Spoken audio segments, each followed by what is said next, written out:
Masechet Tumura Daf Dalet, on commence Bezrat Hashem aux deux points, la 6e ligne. Mishum Rabbi Yossi bar Rabbi Chanina Amrou. On a vu à la suite de la Braïta, on a vu donc quelques exemples dans la Braïta de cas de quelqu'un qui aurait transgressé une mitzvah tlotase, une mitzvah négative sans faire d'action, et qu'il est quand même chayav. Il est chayav malkout, on le frappe. Et la Braïta termine par Rabbi Yossi bar Rabbi Chanina. Donc au début on a dit quelques exemples, celui qui a juré à faux, celui qui a maudit son ami, celui qui a fait moura, et Rabbi Yossi bar Rabbi Chanina ajoute encore un cas, Afa Magdim Tourma les Bikurim. Même celui qui a inversé l'ordre, au lieu de prélever d'abord les Bikurim, qui sont les premiers fruits, et ensuite la Tourma qui est pas les premiers fruits qui ont poussé, mais une certaine quantité, un certain pourcentage de la récolte entière. Minatora, il suffit d'un épi de blé pour toute la récolte. Midrabanan, il faut donner un 50e en moyenne. Et là, il a fait le contraire. D'abord, il a commencé par la Trouma et ensuite par les Bikurim. Ensuite, il a prélevé les Bikurim. Donc, Afamakdim Trouma les Bikurim, même celui qui a précédé la Trouma avant les Bikurim, il est aussi Chayav. Maïtamad Rabbi Yossi bar Rabbi Chanina, quelle est sa raison? Amar Ikra Meleatra Vedim Acha Loteacher. La Torah dit clairement, Meleatra Vedim Acha Loteacher. Qu'est-ce que c'est que ces choses-là? Alors, Meleatra explique la Gemara Melea Elu Bikurim. Meleatra, ça veut dire tes fruits mûrs, les premiers fruits sont les Bikurim. Vedim Acha, qu'est-ce que c'est que Dim Acha dans le pasuk Elu Trouma? C'est la Trouma qui, le mot Dim Acha veut dire que tout le mélange est interdit, parce que si la Trouma se mélange dans des choulines, tout le mélange est interdit. Ve'amra loteacher, dessus la Torah dit loteacher, tu ne retarderas pas, tu n'as pas le droit de retarder celui qui doit venir en premier. Donc les Bikurim sont les premiers, tu n'as pas le droit d'inverser l'ordre. Et donc on voit ici une mitzvah négative, une mitzvah lotase, et donc on voit que la Torah est celui qui va transgresser cette mitzvah-là, il sera chayav. Itmar, ikdim tourma les Bikurim. Quel est le din de quelqu'un qui a devancé la tourma avant les Bikurim? Qu'est-ce qu'il doit faire? Rabbi Eliezer, Rabbi Yossi bar Rabbi Chanina. Rabbi Elazar, Rabbi Yossi bar Rabbi Chanina sont en marloka dessus. Chadamar loke ve chadamar no loke. Donc celui qui a inversé l'ordre de prélèvement, et on a dessus une marloquette, selon Rabbi Elazar ou Rabbi Yossi bar Rabbi Chanina, il est chayav malkout, et selon l'autre Amora, il est patour. La Gemara cherche qui a dit quoi? Tistayam de Rabbi Yossi bar Rabbi Chanina ou de Amar loke. Donc Tistayam, ça veut dire défini, prouve-le que c'est Rabbi Yossi bar Rabbi Chanina qui pense qu'il est chayav malkout en inversant l'ordre des prélèvements. Pourquoi? Midamar Rabbi Yossi bar Rabbi Chanina afamagdim trouma les bikurim. Rabbi Yossi a dit, dans la Braïta qu'on a vu en haut, il a dit que on a encore un quatrième cas, à part les trois premiers qu'on a vu que sans faire de maasé il est chayav, on a encore un quatrième qui est celui qui a devancé la trouma avant les bikurim. Donc on entend de là que selon Rabbi Yossi bar Rabbi Chanina, il est chayav malkout. Et donc si Rabbi Yossi bar Rabbi Chanina pense comme ça, Rabbi Elazar sera celui qui dit qu'il est patour. La Gemara demande Adraba au contraire, Tistayem, on devrait définir que, au contraire de Rabbi Elazar ou d'Amar Loke, c'est Rabbi Elazar qui pense qu'il est chayav. Detnan, car on a une Mishnah qui dit. La Mishnah elle dit dans Masechet Mai, Hayu lefanav shte kalkalot shel tevel. Celui qui avait devant lui deux paniers de fruits qui sont tevel, c'est-à-dire que on n'a pas prélevé leur trumot ou maasrot. Vamar maaser shel zu bezu. Maintenant il vient prélever et il dit comme ça. Le maaser du premier panier se trouve dans le deuxième. Arishona meuseret, le premier panier, il est prélevé correctement, il est meusar, et le deuxième, il n'a pas encore été réparé. Donc il y a les masrot du premier panier dans le deuxième, mais au-delà de ça, tout le reste du panier est encore interdit, il est encore tevel. Deuxième cas, shelzu bezu ve shelzu bezu. Celui qui a dit, le maaser du premier panier se trouve dans le deuxième et du deuxième se trouve dans le premier. Arishona meuseret, vashneana meuseret. Le premier panier, il est meusar, il est réparé correctement, parce que ces maaserot se trouvent dans le deuxième. Une fois que les maaserot du premier se trouvent dans le deuxième, il se trouve que le premier, il est pas tour dorénavant de trumot ou maaserot, parce que ça y est, on l'a prélevé déjà. On l'a réparé en prélevant du deuxième pour lui. Tandis que le deuxième panier, il est encore chayav de Trumot ou Maasrot, puisque au-delà du prélèvement qui a servi au premier panier, tout le reste n'a pas encore été réparé. Et donc, dans ce cas-là, on a une règle qui dit qu'on ne peut pas prélever minaptour à la chiyuv. Des fruits qui ont déjà été prélevés ne peuvent pas servir maintenant à nouveau pour être le prélèvement pour d'autres fruits qui n'ont pas encore été prélevés. Donc, qu'est-ce qu'il en sort maintenant dans notre cas où il a dit le premier panier, il est le maaser, où il a dit le maaser de l'un dans l'autre et de l'autre dans l'un. Alors, Arishona Meuseret, le premier panier il est Meusar, Vashniana Meuseret. Le deuxième n'est pas Meusar, pourquoi? Parce que quand il a dit les maaserot du deuxième panier se trouvent dans le premier, c'est impossible puisque le premier panier il a déjà été prélevé. Il a été prélevé dans le deuxième, il a déjà été permis, il n'est plus Tevel, il ne peut donc plus servir à être Turmot ou Maaserot pour le deuxième panier.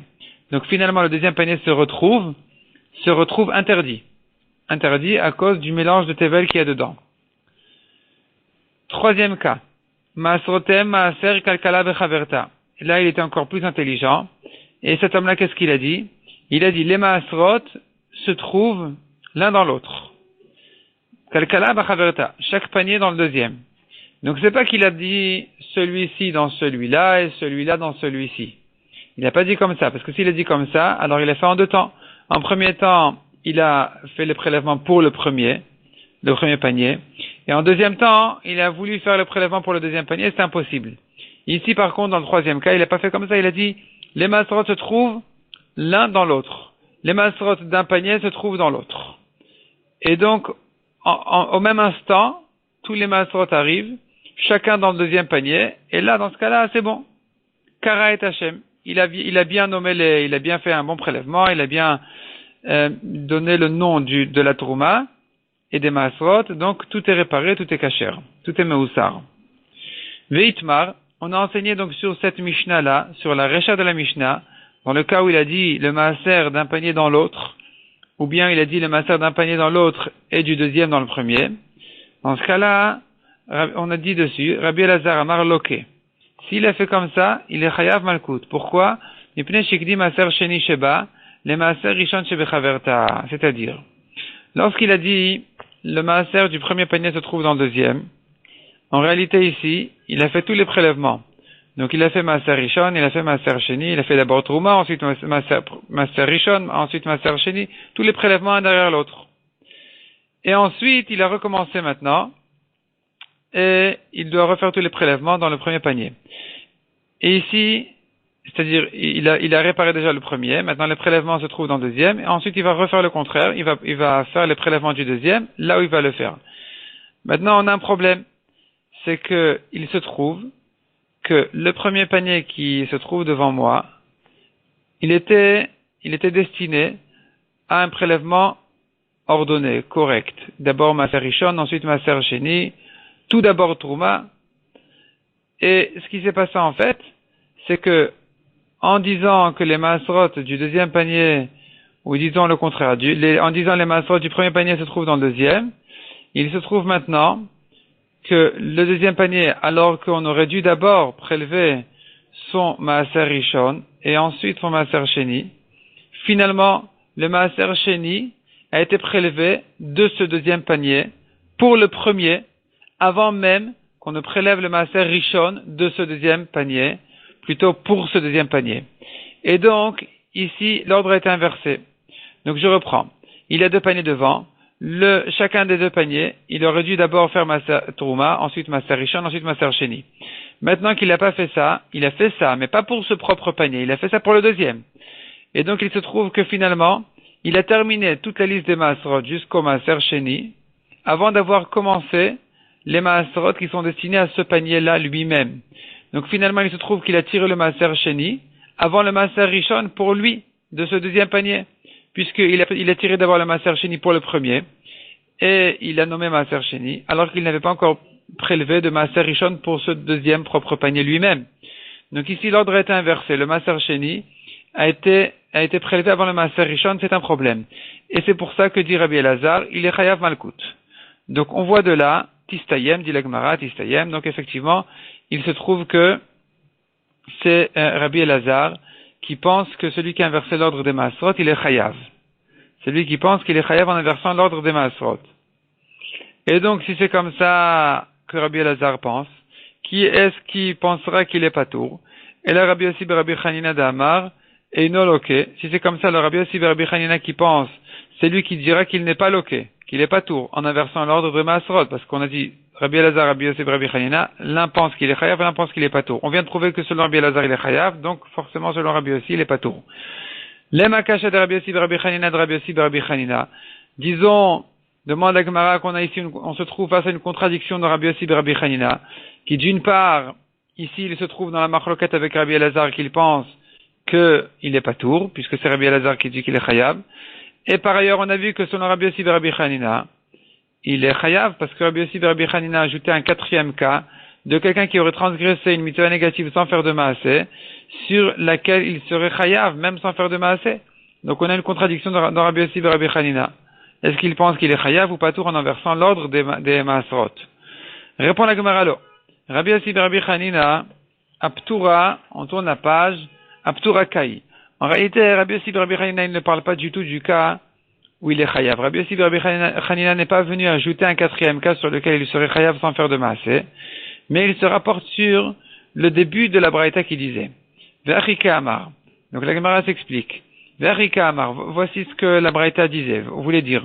Lav shen bo maaseh en lokin alav. Donc c'était le titre de la braïta. Le début de la braïta disait un lave sans maaseh, on n'est pas tour. Quelqu'un qui aurait transgressé une mitzvah négative sans faire d'action, il n'est pas tour. À l'exception de 3 cas, entre parenthèses, fermez la parenthèse, on reprend Rabbi Yossi ben Rabbi Hanina, Mishum de Rabbi Yossi ben Rabbi Hanina Amrou, Afa Magdim Trouma le Bikurim. Donc c'est sur cette introduction-là que se rapporte Rabbi Yossi ben Rabbi Hanina, en disant que on a encore un cas de quelqu'un qui aurait transgressé une mitzvah tlotase, une mitzvah négative, sur laquelle il est patour. Donc l'introduction de la braïta disait qu'on n'est patour sur un lav shen bo maaseh, une avéra sans faire d'action, et on a dit à l'exception de 3 cas. Maintenant Rabbi Yossi ben Rabbi Hanina vient dire, sachez qu'il y a encore un cas où il est patour, c'est celui qui a inversé l'ordre de la trouma et des bikurim.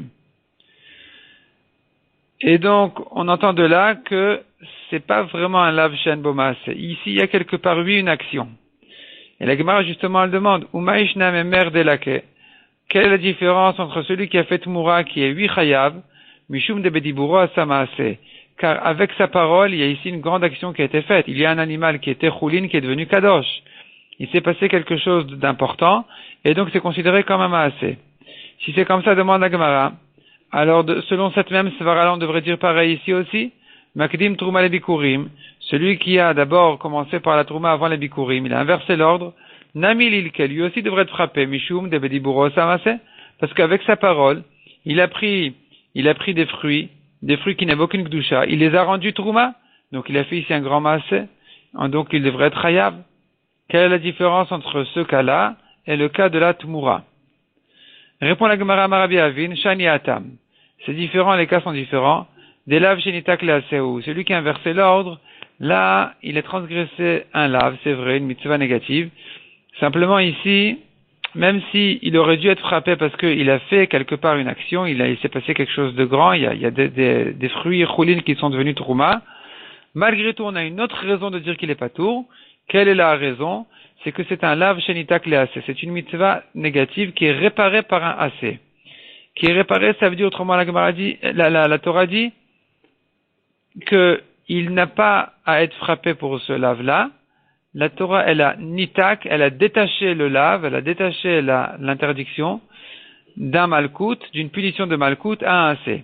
C'est-à-dire celui qui aurait fait ce lave-là, au lieu d'être frappé, la Torah l'a détaché de son malkout, de ses coups, et elle lui a dit non mais finalement tu fais comme ça, une fois que tu as transgressé le lave, tu dois faire comme ça.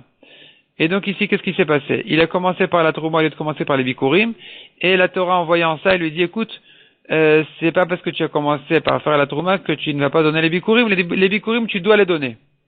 Et puisque la Torah elle s'adresse à lui de cette manière-là, j'entends de là que la Torah a détaché ce lave-là de sa malkout, il n'est pas frappé. Tout ce qu'on lui demande maintenant, c'est de faire attention, de continuer ses prélèvements correctement, et c'est-à-dire malgré qu'il a inversé l'ordre, il doit quand même faire le reste des prélèvements. Dirtiv, comme on voit dans le pasuk, Mikol Maaserotechem Tarimu. Mikol Maaserotechem, c'est-à-dire tous vos prélèvements, vous devez les prélever, vous les ferez correctement. Et donc, même s'il inversait l'ordre, il n'est pas patour de continuer de faire le reste, au moins de prélèvement, au moins des ordres. Et puisque la Torah, donc, elle lui donne maintenant une mitzvah positive, ça détache le lave de sa malkout. Ça détache le lave de sa malkout, et donc il est patour. Ça, c'est la raison de Rabbi Yossi et Rabbi Hanina de dire qu'il est patour dans ce cas-là. La Gemara continue à dire, Yativ Ravdimi veke amar la hashmata. Ravdimi était assis, et il disait cet enseignement. Amar la Abaye. Alors, Abaye lui a demandé, Vechol lav shenitak le aseh lo lake. Est-ce que tu veux vraiment dire que toute mitzvah négative qui a été détachée pour un aseh, on n'avait pas frappé dessus? Veha memer. On a pourtant le memer, celui qui fait la tmoura. Des lav shenitak le aseu. C'est bien une mitzvah négative qui a été détachée de son malkout. Et la Torah, elle a détaché donc ce lave-là pour le mettre sous un aseh, sous une mitzvah positive. Velake. Et malgré tout, il est frappé. Detnan, comme on a vu dans la Mishnah. Lo shadam rachai la amir. C'est pas que un homme a le droit de faire tmoura. El hashim emir mumar. Simplement, s'il a fait la tmoura, ce qu'il a fait est fait. Vesofeg et arbaim, mais il est frappé de 40 coups. Donc, qu'est-ce qu'on voit ici? On voit qu'on a ici un lave, ne fait pas de tmoura. Shenitak le aseh, ça a été détaché pour un aseh, comme la Torah dit immédiatement. Ensuite, s'il a quand même fait la tmoura, alors le premier et le deuxième animal sont les deux kedoshim. Donc, ça s'appelle un aseh. Et malgré tout, il est chayav malkout, comme on a dit dans la Mishnah, ça fait get arbaim, il est frappé de 40 coups. Donc, c'est ça la question. Comment est-ce que Rav Dimi dit, comment est-ce qu'on a pu dire que sur un lave qui a été détaché à un aseh, on n'est pas chayav malkout? Répond la Gemara, havelo tre lave vechad aseh. Ici, on se trouve en fait face à deux lavim, deux mitzvot négatives, et une mitzvah positive. Velo ati achad aseh, et donc la mitzvah positive ne vient pas pour enlever, pour surmonter les deux mitzvot négatives, vakar tre lave. Vakar tre lave. Lo ati achad aseh ne peut pas venir un aseh, Ve'akar très lavé, pour déraciner, pour retirer, effacer deux mitzvot lotasé. Donc, puisqu'on a deux mitzvot lotasé, Rachid dit quels sont les deux mitzvot lotasé, lo yachalifenu, ve'lo yamiroto. Il n'a pas le droit de faire d'échange dans les korbanot. La Torah elle s'est répétée en disant lo yachalifenu, c'est un, ve'lo yamir, c'est une deuxième fois. Et donc, celui qui a transgressé ici, celui qui a fait Tmoura, il a transgressé ici, c'est deux lavim, c'est deux mitzvot lotasé. Et donc, malgré que la Torah ensuite, elle s'est adressée à la personne en lui disant, sache que tu as une mitzvah assez maintenant de considérer que les deux sont kadosh, les deux animaux, c'est quand même insuffisant pour surmonter les deux lavim, et donc il est chayav malkout. Velat yaschad aseh, ne peut pas venir un aseh, ve'akar tre lavé pour déraciner, pour enlever deux mitzvot lotaseh. Demande à Gemara, vare ones. On a encore un exemple de quelqu'un qui aurait fait une mitzvah, qui aurait transgressé une avera, et sur laquelle il y a une mitzvah d'assez, et malgré tout, il est chayav malkout. Vare ones, celui qui a fauté avec une fille de force, dechad lav vechad asseh, ici, il n'y a qu'un seul lave, en face d'un asseh, comme on verra tout de suite, velati chad asseh vakar lav, et ne peut pas venir la mitzvah asseh, pour détacher, pour enlever la malkout du lave. C'est-à-dire qu'autrement dit, malgré qu'il n'y a ici qu'un lave, le aseh est insuffisant pour le rendre patour de malkout. Alors que nous on a dit que si le lave a été détaché vers un aseh, il est patour. Ici on verra pas comme ça. De quoi il s'agit? D'Etania. Ones shegiresh. Donc celui qui a fauté avec une fille de force, il a la mitzvah et il a l'obligation de se marier avec elle. De se marier avec elle, en réalité, c'est pour cacher sa honte à elle. Maintenant, il doit se marier avec elle, il n'a pas le droit de se divorcer toute sa vie. Lo yuchal leshalcha kol yamav. La Torah interdit à cet homme-là de divorcer cette fille-là. Maintenant, s'il a divorcé quand même, ones shegiresh, im Israelu, s'il n'est pas Kohen, Machzir, il reprend sa femme, Venoloke, et il n'est pas frappé. Ve'im Kohenu, tandis que s'il est Kohen qui n'a pas le droit de se marier avec une divorcée, même sa propre divorcée lui est interdite, donc il n'a plus de solution maintenant qu'il a divorcé, c'est terminé. Loke Veno Machzir, il est frappé, et il ne se remarie pas avec elle. Or ici se pose la question, mais pourtant cette mitzvah-là, de l'ota assez de ne pas la divorcer, et la mitzvah assez de se marier avec elle. Ici, la mitzvah devrait dire que, quelque part, elle détache le assez d'un malkout. Elle détache le assez d'un malkout vers elle détache le lot assez d'un malkout vers le assez. Et c'est vrai que chez les Kohanim, on ne peut pas accomplir le assez, mais puisqu'en général, on peut accomplir le assez à propos de celui qui n'est pas Kohen, qui peut se remarier avec elle, alors ça devrait être suffisant pour dire qu'il n'est pas loqué. De la même manière qu'on a dit à propos de Trouma et Bikurim, où la Torah dit celui qui a inversé l'ordre de Trouma et Maaser, c'est suffisant pour dire que s'il a inversé l'ordre entre Trouma et Bikurim, que là aussi, il n'est pas loqué. Donc ici, on devrait dire qu'il n'est pas loqué. Et pourtant, on dit que le Kohen, il est 8 chayav malkout. Répond la Gemara, Kohanim ke amrat, est-ce que vraiment tu poses la question sur les Kohanim? Les Kohanim sont différents. Les Kohanim, c'est un haut degré. Kohanim tamar chinaou. Les Kohanim, il y a une autre raison de dire qu'ils sont chayavim. De Rabbi Rachmana kedusha etera. La Torah a ajouté, elle leur a ajouté une kedusha supplémentaire. Et donc, on est plus strict avec eux. Parce que pour leur grande kedusha, ils doivent faire plus attention. Et donc, un Kohen qui aurait fauté, même si selon les règles générales, il devrait être patour, ici, il est chayav. Ça, c'est l'explication de Rashi. Tosfot n'est pas d'accord avec cette explication. Tosfot propose une autre explication. Voyons Tosfot à l'intérieur. Kohanim ke amra chane Kohanim de Rabbi Rachmana ben Kedusha iterta. Donc, on a vu que les Kohanim, ils sont différents. La Torah leur a ajouté une Kedusha supplémentaire. Piresh Rashi ve'ahachi achmur. Pour cette raison-là, on est plus strict avec eux. Delil coup pour qu'ils soient frappés. Afalgav de avelav sheno shavebakol. Malgré que c'est une mitzvah lotaase qui n'est pas égale à tout le monde, qui ne concerne que les Kohanim. Ça, en réalité, c'est une autre explication de Rashi, parce que Rashi donne deux explications dans la Sugya. Et selon cette explication-là, alors, on fait la différence entre un lave qui concerne tout le monde, un lave qui ne concerne pas tout le monde. Mais nous, on a ramené plutôt la première explication de Rashi, qui dit que on est plus strict avec les Kohanim parce qu'ils ont plus de Gdusha.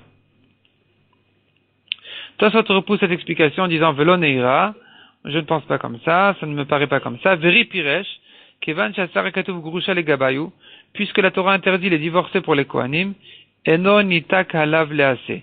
Ça ne s'appelle pas que le lave est réparé par un assez. Quand la Torah s'est adressée au Kohen en lui disant tu n'as pas le droit de te divorcer, ici, elle ne lui a pas mis à côté un assez pour dire et si tu t'es divorcé, tu dois le remarier.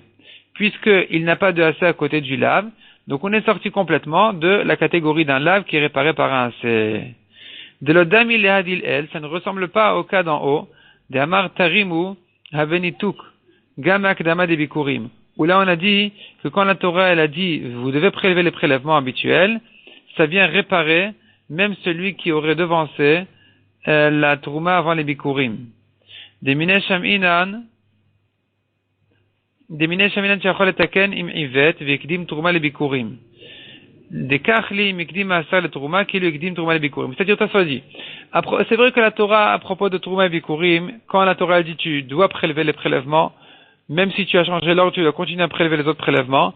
C'est vrai qu'a priori, ça ne parle pas de Bikurim, ça ne parle qu'entre la Trouma et le Maaser, ou bien le Maaser Rishon et le Maaser Sheni. Mais on entend de là que de même, il en est de même pour la Trouma et Bikurim. Et donc, finalement, tout changement dans l'ordre des prélèvements, il est inclus dans la mitzvah tassé de continuer à prélever ce qui reste. De continuer à prélever ce qui reste, même s'il a changé l'ordre. Et donc, ça s'appelle un lave anitak lasé, c'est un lave qui était détaché au assez. Tandis que pour les Kohanim, ici, à propos des Kohanim eux-mêmes, il n'y a pas de assez. Il n'y a pas de mitzvah positive qui pourrait réparer la mitzvah négative. La Torah ne peut plus lui dire, tu t'es divorcé, mais remarie-toi avec. Et dans ce cas-là, on comprend qu'il est chayav malkout. Ça, c'est l'explication de Tosfot.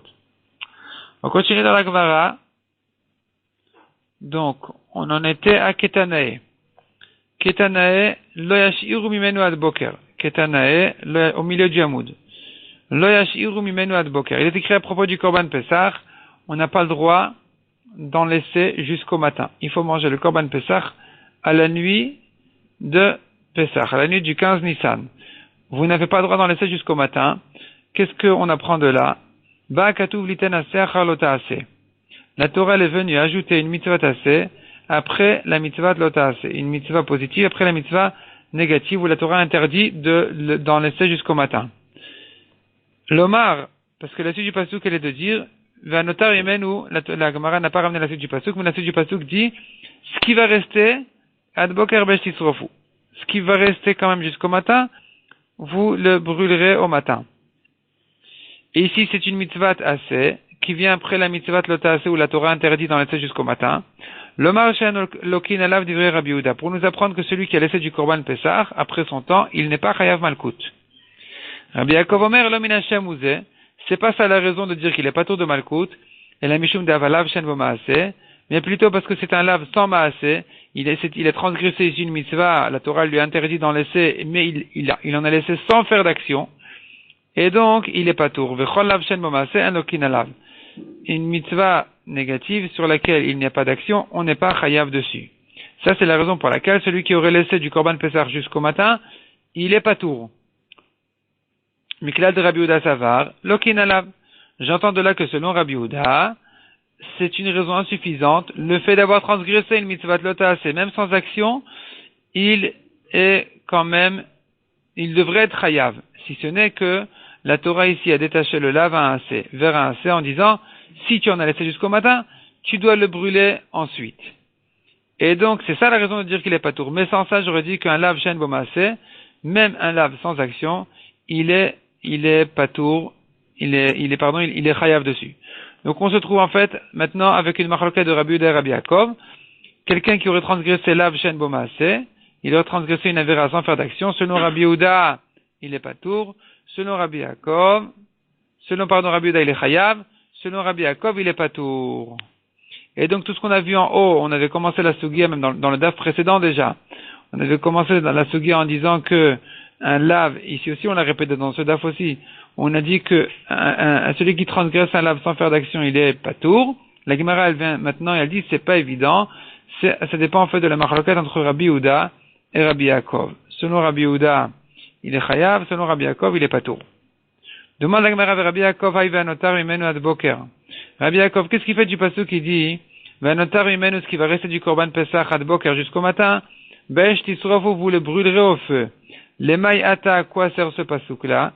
Mi bail lirdetnan. On en a besoin pour la halakha suivante, la Mishnah qui dit, ha'atamot ve'agidin. Parce que la question, elle était selon Rabbi Yaakov, qui pense qu'on n'a pas besoin ici d'une mitzvah tassée pour dire qu'il est pas tour en laissant du korban pesach. Il est suffisant de dire que, tout simplement, il n'a pas fait de maasé. Donc, pour quelle raison la Torah a eu besoin de me faire cette mitzvah tassée là de dire qu'il doit le brûler? Ce qu'il va laisser jusqu'au matin, il doit le brûler au feu. Les mayata, à quoi ça nous sert? Qu'est-ce qu'on apprend de là? Hein? Pourtant, c'est une halakha générale que tous les korbanot psulim, il faut les brûler. Donc, quel est le chidouche?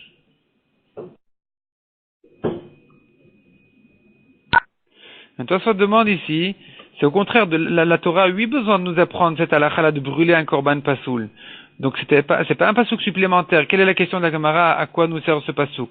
Même s'il ne nous sert pas pour dire que c'est une mitzvah tassée qui vient réparer le lave, on en a quand même besoin pour apprendre la halakha toute simple qui dit de brûler le korban qui est pasoul. Réponds à ce faute que non. La question elle est, pour quelle raison la Torah a eu besoin d'écrire ici? Pour quelle raison ça a été ici juxtaposé au lave? La Torah aurait pu l'écrire plus loin ou ailleurs. Donc c'est ça la question de la Gemara. Selon Rabbi Yaakov, répond la Gemara, mi bail lirdetnan. Donc on en a besoin pour la Mishnah qui dit ha'atzamot v'agidin ve'anotar. Les parties du korban qui n'ont pas été mangées, comme ha'atzamot, les os, v'agidin, les tendons, ve'anotar, ou bien même la viande qui est restée, yisarfu beshisha asar. On les brûle au 16 Nissan, pas au 15. Donc malgré qu'il est arrivé le matin du 15 Nissan, il se trouve qu'il reste du korban Pessah, c'est devenu pasoul, on ne les brûle pas pendant le 15 Nissan. On ne les brûle que au 16. Parce que le 15 Nissan, c'est Yom Tov. On ne peut pas brûler pendant Yom Tov. Chal Shisha Asar Liot Beshabbat. Si le 16 tombe Shabbat, Yisarfu Beshiva Asar, on attend le 17. Les fiches Endochin Lata Shabbat veulent Yom Tov. Car pour brûler un korban pasoul, cette mitzvah-là ne repousse pas ni le Shabbat ni le Yom Tov. Et donc il faut attendre un jour de Chol HaMoed pour le brûler. Chizkia a dit, et de même dans la Braïta de Chizkia on l'a enseigné, Maïtama, quelle est la raison de dire que qu'on ne repousse pas le Shabbat ni le Yom Tov pour brûler un korban, pour brûler les restes du korban Pessah.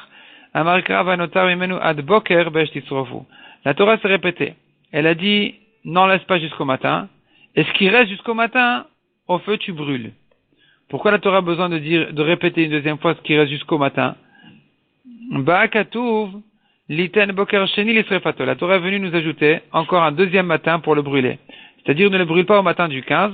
C'est-à-dire, tu n'as pas le droit de le laisser jusqu'au matin. Quel matin? Du 15.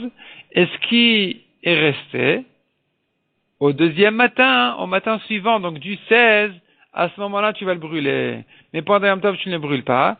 Et donc, évidemment, de même pour Shabbat, on ne le brûle pas. Et de là, on a appris qu'on ne peut le brûler que le 16 ou même le 17, si le 16 est tombé Shabbat. Et là, la Gemara, elle commence une grande sugya, une sugya générale qui traverse beaucoup de halachot. Beaucoup de halachot. Et là, en fait, on se pose une grande question, une question de base. Lorsque la Torah interdit de faire quelque chose, si quelqu'un il est venu à transgresser le issour de la Torah, est-ce que ce qu'il a fait est fait, ou bien ce qu'il a fait n'a pas de valeur? Amar Abaye, kol milta de amar Achmana lota avid, toute chose que la Torah interdit de faire, elle a dit ne fais pas, im avid mehane, s'il a quand même fait, ce qu'il a fait est fait. Deisal kadatach lo mehane, parce que si vraiment tu pensais que ce qu'il a fait ne vaut rien, n'est pas fait, Amaïlak, pour quelle raison? Il est frappé, il a rien fait. Donc pour comprendre qu'il est frappé, il faut entendre de là que ce qu'il a fait est fait. Rava Amar lo mehane. Rava pense que celui qui a transgressé un issour de la Torah, eh bien ce qu'il a fait n'est pas fait, ça vaut rien ce qu'il a fait.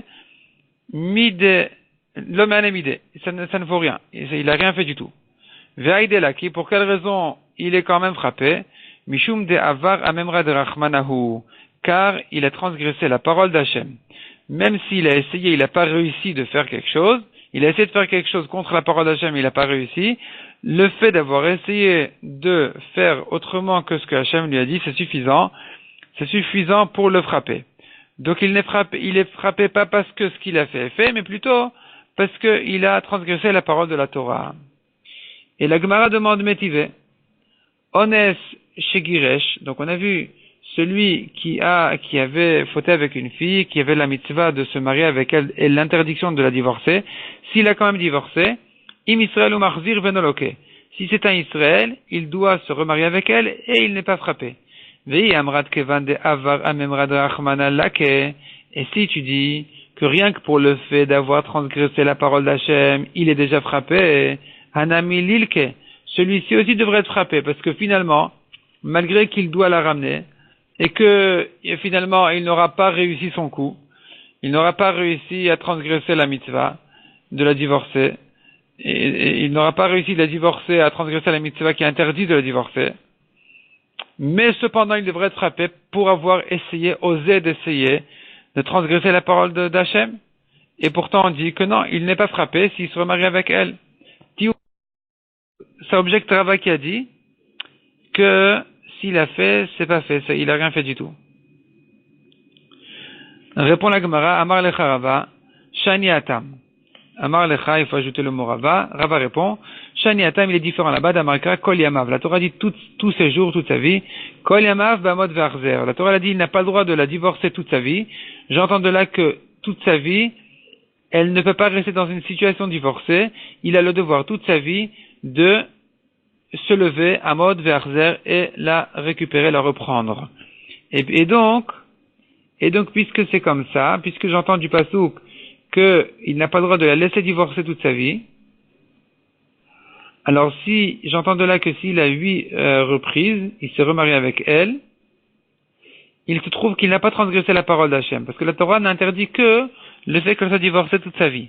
Or ici, il a reprise. Et donc, il n'est pas chayav. Mais, effectivement, en général, c'est vrai que il doit être loqué, il doit être frappé, malgré qu'il n'a pas réussi à transgresser la mitzvah d'Hachem. Rien que par le fait qu'il a osé d'essayer de le faire. Demande la Gemara ou la Abaye, ilav damar achmana kol yamav. Selon Abaye, si la Torah n'avait pas dit toute sa vie, Alors la question se pose, pourquoi la Torah a dû dire toute sa vie qu'elle ne reste pas divorcée? Même sans que la Torah dise ça, j'entends déjà qu'il est pas tour. Parce que selon Abaye, pour être hayav, il faut que sa Avera réussisse. Or ici, s'il se remarie avec elle, il se trouve que sa Avera, elle n'a pas réussi. Il se remarie avec elle. Donc il suffit que la Torah dise, Lo yuchal shalcha, lo tiyeh leisha. Il n'a pas le droit de la divorcer, elle doit être sa femme. Et donc s'il se remarie avec elle, donc finalement sa Avera n'a pas réussi, c'est suffisant pour comprendre qu'il n'est pas frappé. Pourquoi la Torah a eu besoin d'ajouter les mots qu'elle ne soit pas divorcée toute sa vie? Même sans ces mots-là, déjà, je le rends pas tour s'il s'est divorcé qu'il a remarié. Répond la Gemara, sans ces mots-là, il avdamarachmana kolemav, si la Torah n'avait pas dit ces mots-là, avamina isura ou de avale. J'aurais dit, il a fait le isur déjà, ibaï le hadar, ibaï le hadar. S'il veut, il la reprend, s'il veut, il ne la reprend pas. J'aurais pas su du tout qu'il a le devoir de la reprendre. La Torah interdit de divorcer. Il s'est divorcé, terminé, c'est trop tard maintenant. Qui dit qu'il a le devoir de se remarier avec elle? Kamash Malan, c'est pour ça que la Torah a dit les mots Kol Yamav, pour dire qu'il n'a pas le droit de la laisser divorcer de lui toute sa vie. Et donc, tu entends de là qu'il doit se remarier avec elle. Donc finalement, c'est pas pour entendre de là que les mots Kol Yamav, ils ne sont pas venus comme pour Rava, comme selon Rava, pour nous dire qu'il est pas tour de Malkout, parce que en se remariant, j'aurais pas su qu'il est pas tour de Malkout.